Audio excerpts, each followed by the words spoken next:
अस्सलाम वालेकुम students, welcome to another lecture. आज की इस लेक्चर के अंदर हम टॉपिक कवर करने जा रहे हैं ऑपरेटर्स इन पाइथन। इसमें स्टूडेंट्स फर्स्ट ऑफ ऑल जो ऑपरेटर हम कवर करेंगे that is arithmetic operator. Arithmetic operators इस्तेमाल होते हैं विद न्यूमेरिक वैल्यूज ताकि कुछ बेसिक मैथमेटिकल ऑपरेशंस परफॉर्म किए जा सके। इस जगह स्टूडेंट्स आप complete list of arithmetic operators देख पा रहे हैं जो हम ड्यूरिंग प्रोग्राम डेवलपमेंट इस्तेमाल करते हैं। अब फर्स्ट ऑफ ऑल इन तमाम अरिथमेटिक ऑपरेटर्स के रिलेटेड हम कुछ थ्योरेटिकल पॉइंट्स कवर करेंगे। देन हम मूव करेंगे टूवर्ड आईडीएलई शेल और स्टेप बाय स्टेप हर एक ऑपरेटर को प्रैक्टिकली डिफरेंट वेरिएबल के दरमियान इस्तेमाल करके देखेंगे कि जब डिफरेंट वेरिएबल्स के दरमियान अगर इनमें से कोई भी ऑपरेटर इस्तेमाल किया जाता है तो उसका क्या रिजल्ट जनरेट होता है और वो रिजल्ट किस तरह कंप्यूट होता है। इसलिए लेक्चर इंटरेस्टिंग होने जा रहा है। लेक्चर के साथ मुकम्मल एंड तक जुड़े रहिएगा ताकि आप तमाम पॉइंट्स इजीली सीख सकें। स्टार्ट करते हैं स्टूडेंट्स। फर्स्ट ऑफ ऑल यहाँ देखिए हमारे पास कुछ ऑपरेटर्स जो हैं दैट आर बेसिक ऑपरेटर्स जिनको समझना बहुत ज़्यादा आसान होने जा रहा है, जिसमें सबसे पहला ऑपरेटर आप देख रहे हैं प्लस। प्लस ऑपरेटर जब दो वेरिएबल्स के दरमियान इस्तेमाल किया जाता है तो इन वेरिएबल्स के अंदर जो भी डेटा स्टोर होगा वो आपस में ऐड हो जाएगा। लेट्स सपोज इस टाइम हम लेट करते हैं कि हमारे पास x जो वेरिएबल है इसके अंदर 10 स्टोर है और इसी तरह जो y वेरिएबल है इसके अंदर डेटा स्टोर है लेट्स सपोज 3। तो जब हम x प्लस y लिखेंगे तो इसका आंसर कंप्यूट हमारे पास हो जाएगा ये 13, बिकॉज x के अंदर डेटा 10 है और y के अंदर 3 पड़ा हुआ है। इसी तरह सब्ट्रैक्शन ऑपरेटर जो है ये बेसिकली क्या करता है, दो वेरिएबल्स के अंदर डेटा जो स्टोर्ड है उसे आपस में सब्ट्रैक्ट कर देगा और इसका आंसर हमारे पास कंप्यूट होगा 7, क्योंकि x की वैल्यू 10 है और y की हमारे पास 3 है। तो ये बेसिक ऑपरेटर्स हैं जिनको समझना आपके लिए बहुत ज्यादा आसान हो रहा है। उसके बाद नेक्स्ट है asterisk symbol. Asterisk symbol basically represent करता है प्रोग्राम के अंदर मल्टीप्लिकेशन को। जब दो डिफरेंट वेरिएबल्स के दरमियान हम एस्ट्रिस्क सिंबल का इस्तेमाल करते हैं तो जो दोनों वेरिएबल्स के अंदर डेटा स्टोर होता है वो आपस में मल्टीप्लाई हो जाता है। यानी कि अगर हम x और y के डेटा इस टाइम देखें तो 10 एंड 3 है, तो इसका जो रिजल्ट जनरेट होने जा रहा है हमारे पास आफ्टर मल्टीप्लिकेशन दैट इज 30। अब इसके बाद नेक्स्ट हमारे पास ऑपरेटर है that is slash operator. Slash basically program के अंदर इस्तेमाल होता है फॉर डिवीजन। अब इसमें क्या होता है कि सबसे पहले जो x के अंदर डेटा स्टोर है उसको डिवाइड कर दिया जाता है y के साथ। यानी कि इस टाइम x के अंदर लेट्स सपोज हमारे पास पड़ा हुआ है 10, तो 10 को डिवाइड कर दिया जाएगा 3 के साथ और ये डिवीजन परफॉर्म होगी अप टू डेसिमल पॉइंट्स। यानी कि हमारे पास सबसे पहले ये डिवीजन परफॉर्म हुई, रिमाइंडर बचा 1 और यहाँ हमारे पास ऐड हुआ पॉइंट और यहाँ हमारे पास 0 आ गया और ये फर्दर डिवीजन पॉइंट्स के अंदर कैलकुलेट होती जाएगी। यानी कि आपने याद रखना है कि जो स्लैश सिंबल होता है ये दो वेरिएबल्स को डिवाइड करता है, x वेरिएबल को y से डिवाइड करता है और उसका answer up two points decimal points लेकर जाता है। अब इसी तरह हमारे पास नेक्स्ट ऑपरेटर है modulus operator. Modulus operator represent होता है विद परसेंटेज सिंबल, जो आप नॉर्मली परसेंटेज नेम से रेफर करते हैं, यहाँ मॉड्यूलस से रेफर करेंगे। मॉड्यूलस ऑपरेटर क्या करता है, x को y से डिवाइड ही करता है। यानी कि इस टाइम मॉड्यूलस ऑपरेटर अगर फर्ज करें x और y के दरमियान है तो यहाँ क्या होगा कि x की वैल्यू y की वैल्यू से डिवाइड होगी और इसका जो आंसर है हमारे पास वो पॉइंट्स के अंदर नहीं जाएगा और इस टाइम जो आंसर आएगा दैट विल बी 1। ये जो 1 आ रहा है यानी जो रिमाइंडर आ रहा है वो हमारे पास मॉड्यूलस ऑपरेटर ऐसा आंसर जनरेट करेगा। उसके बाद नेक्स्ट है एक्सपोनेंशिएशन ऑपरेटर। एक्सपोनेंशिएशन ऑपरेटर क्या करता है कि जो y के अंदर डेटा स्टोर है उसे x की पावर में ले जाता है। यानी कि इस टाइम हमारे पास x के अंदर स्टोर था 10 और y के अंदर स्टोर था 3, तो 3 जो है वो 10 की पावर के अंदर आ जाएगा। इसके बाद नेक्स्ट है हमारे पास फ्लोर डिवीजन जो कि डबल स्लैश है। जब दो वेरिएबल्स के दरमियान डबल स्लैश आ जाए तो यहाँ परफॉर्म होती है इंटीजर डिवीजन। इंटीजर डिवीजन कहा जाता है ऐसी डिवीजन जिसमें आंसर पॉइंट के अंदर नहीं जाता। यानी कि 10 को जब 3 से डिवाइड किया जाएगा तो यहाँ हमारे पास रिमाइंडर बचा 1। इसके बाद आंसर को पॉइंट के अंदर आगे फर्दर नहीं लेके जाया जाएगा। यहाँ जो 3 आ रहा है ये इस डबल स्लैश का हमारे पास ऐसा आंसर जनरेट होगा। अब स्टूडेंट्स इन तमाम कंसेप्ट को फर्दर हम यूजिंग आईडीएलई शेल अंडरस्टैंड करते हैं विद डिफरेंट एग्जाम्पल। अब स्टूडेंट्स अरिथमेटिक ऑपरेटर्स का कंसेप्ट बेहतर वे में अंडरस्टैंड करने के लिए हमने ओपन कर लिया अपने पास आईडीएलई शेल। इसमें फर्स्ट ऑफ ऑल हमने क्या किया कि एक वेरिएबल क्रिएट किया विद द नेम एक्स और इस एक्स वेरिएबल को वैल्यू साइन कर दी 10। इसी तरह एक और वेरिएबल हमने क्रिएट किया विद द नेम वाई और इसको एक स्पेसिफिक रैंडम वैल्यू साइन कर दी। लेट्स सपोज हमने वाई को साइन किया 3। उसके बाद हम वन बाय वन तमाम ऑपरेटर्स अप्लाई करके उनका रिजल्ट डिस्प्ले करना चाह रहे हैं, तो इसलिए हमने इस्तेमाल किया प्रिंट स्टेटमेंट और प्रिंट स्टेटमेंट के अंदर इस जगह हमने मैसेज डिस्प्ले किया फॉर द यूज़र और यहाँ हमने अप्लाई किया एक्सप्रेशन। इस एक्सप्रेशन के अंदर जो ऑपरेटर हम इस्तेमाल कर रहे हैं, पहला operator arithmetic operator that is addition.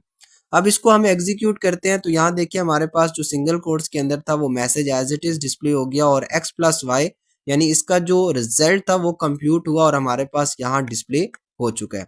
अब स्टूडेंट्स हम इसी स्टेटमेंट को कॉपी करते हैं और वन बाय वन तमाम ऑपरेटर्स जो हैं इसी स्टेटमेंट के अंदर अप्लाई करके हम देखते जा रहे हैं। अब यहाँ एडिशन के बाद दूसरा ऑपरेटर हमने सीखा था दैट इज सब्ट्रैक्शन और सब्ट्रैक्शन क्या करता है, दो वेरिएबल्स के अंदर स्टोर डेटा को आपस में सब्ट्रैक्ट करके ऐसा एन आंसर जनरेट करता है, जैसा कि आप देख पा रहे हैं कि रिजल्ट ऑफ सब्ट्रैक्शन इज 7। अब दोबारा से हम थर्ड ऑपरेटर पर मूव करते हैं that is multiplication operator. Multiplication basically represent होता है प्रोग्राम के अंदर विद स्टेरिस्क सिंबल। स्टेरिस्क सिंबल का हम यहाँ यूज करते हैं। ये क्या करेगा, x के अंदर जो भी डेटा है उसको y से मल्टीप्लाई करेगा और हमें आंसर जनरेट करके देगा। तो यहाँ देखिए हमारे पास x के अंदर स्टोर था 10 और y के अंदर 3 था, तो इन दोनों को मल्टीप्लाई करके 30 ऐसा एन आंसर हमारे पास जनरेट हो चुका है। उसके बाद नेक्स्ट हमारे पास ऑपरेटर था that was division. Division operator के लिए हम यूज करते हैं दो वेरिएबल्स के दरमियान स्लैश सिंबल का। ये क्या करता है, दो नंबर्स को डिवाइड करता है और ऐसा एन आंसर जो है वो डिवीजन यानी पॉइंट्स के अंदर उस आंसर को लेके जाता है। यानी कि इस जगह आप देख रहे हैं कि फॉर एग्जांपल हम 10 को 3 से डिवाइड कर रहे हैं और इसका हमारे पास रिमाइंडर बचा 1, तो यहाँ पॉइंट लगा कि इस आंसर को फर्दर आगे कंप्लीट कंप्यूट किया जाएगा अप टू डेसिमल पॉइंट्स। अब जब इसको हम एग्जीक्यूट करते हैं तो यहाँ देखिए कि हमारे पास जो आंसर था वो डेसिमल पॉइंट्स के अंदर आता जा रहा है। इसके बाद दोबारा से नेक्स्ट ऑपरेटर हम अप्लाई करते हैं दैट वाज मॉड्यूलस ऑपरेटर। तो मॉड्यूलस ऑपरेटर के बारे में हमने स्टडी किया कि मॉड्यूलस ऑपरेटर रिप्रेजेंट होता है विद परसेंटेज सिंबल और जब दो वेरिएबल्स के दरमियान मॉड्यूलस ऑपरेटर आता है तो वहां परफॉर्म होती है इंटीजर डिवीजन।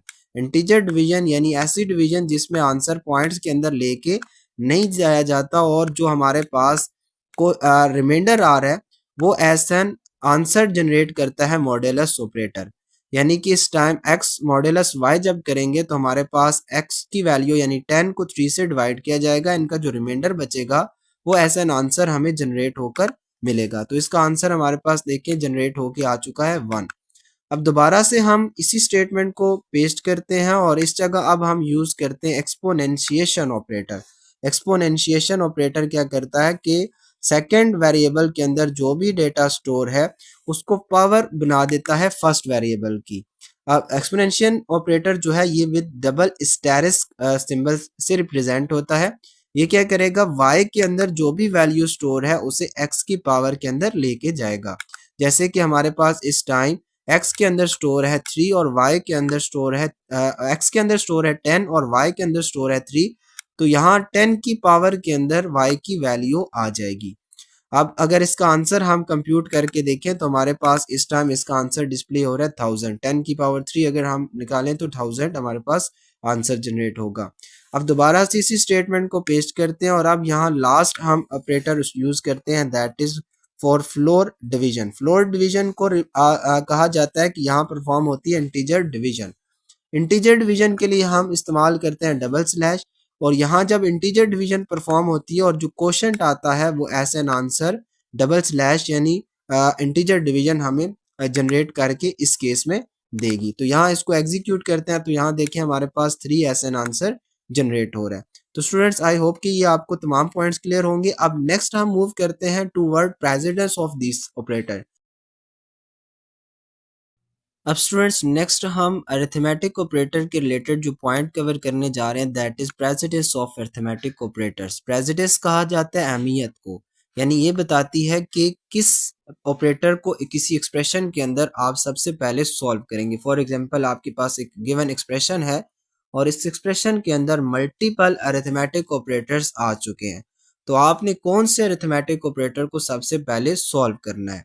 तो अरिथमेटिक ऑपरेटर्स की प्रेसिडेंस की अगर हम बात करें तो सबसे पहले जो हमारे पास हाईएस्ट जिसकी प्रेसिडेंस है दैट इज एक्सपोनेंशिएशन ऑपरेटर।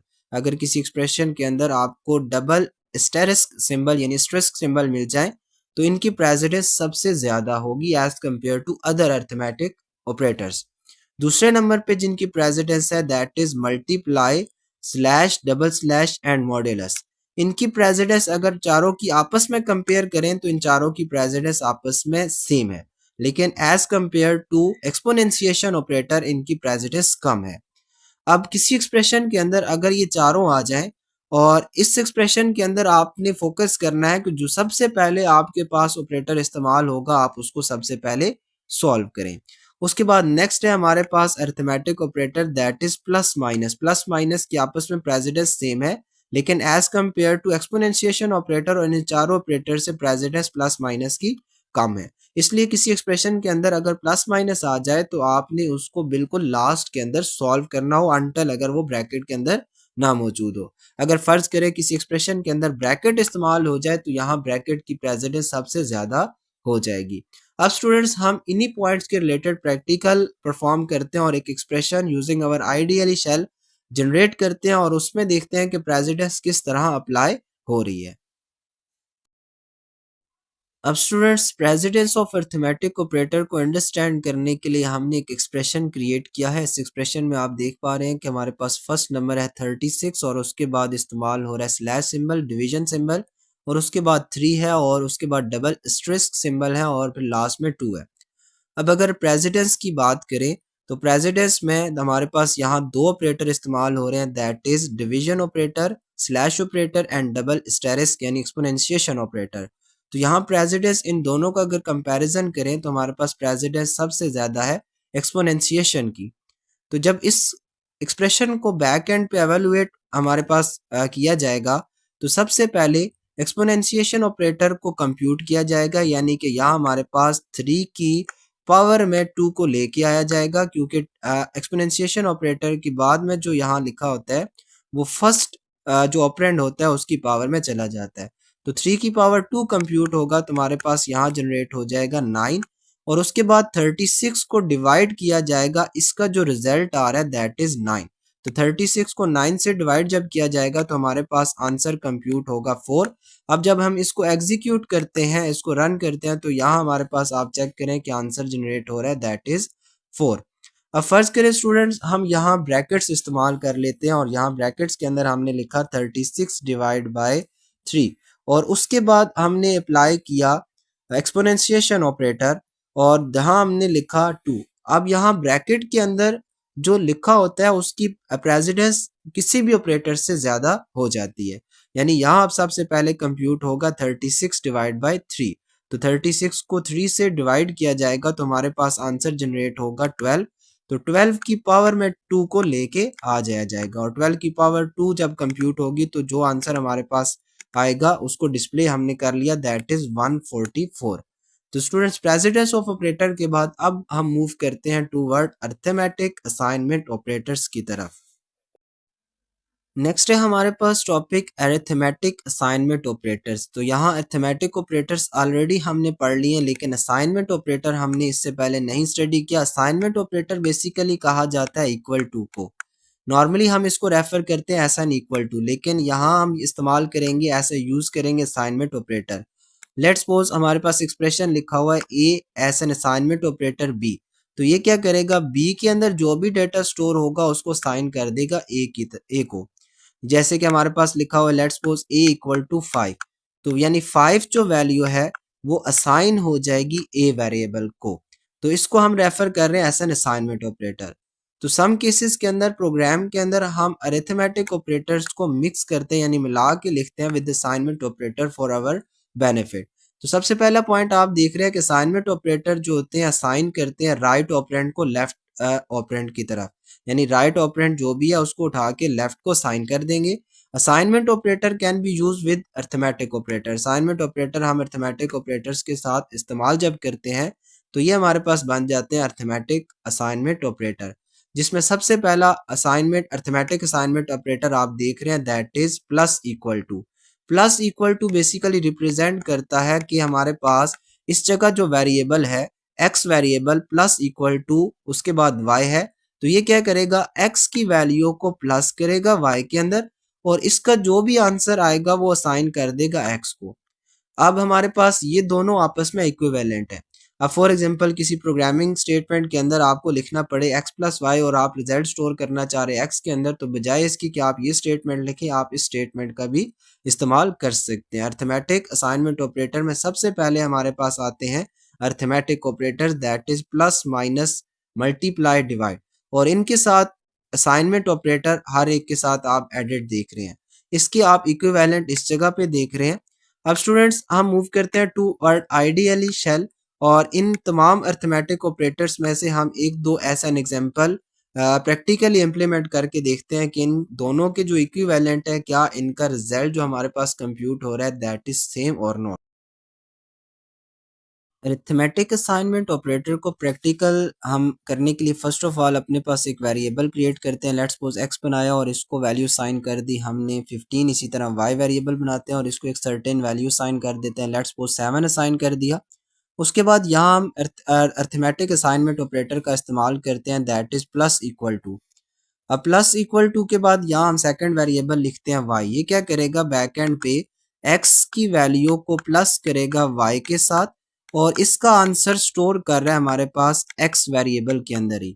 अब फॉर एग्जांपल अब नेक्स्ट स्टेटमेंट के अंदर हमारे पास अगर हम प्रिंट एक्स लिखेंगे तो हमारे पास जो इन दोनों का एडिशन होगा वो ऐसे एन आंसर जनरेट होगा। इस टाइम एक्स की वैल्यू है 15 और इसी तरह जो वाई है वाई के अंदर स्टोर है 7। तो अब हमारे पास यहाँ कंप्यूट हो रहा है 22 और 22 जो है ये बेसिकली स्टोर हो जाएगा एक्स वेरिएबल के अंदर। अब नेक्स्ट स्टेटमेंट जो हम लिखते हैं दैट इज प्रिंट स्टेटमेंट, और प्रिंट स्टेटमेंट के अंदर हम एक्स वेरिएबल का इस्तेमाल करते हैं। तो यहाँ आप देख रहे हैं कि हमारे पास जो 22 एज एन आंसर यहाँ से कंप्यूट हुआ वो जनरेट हो रहा है।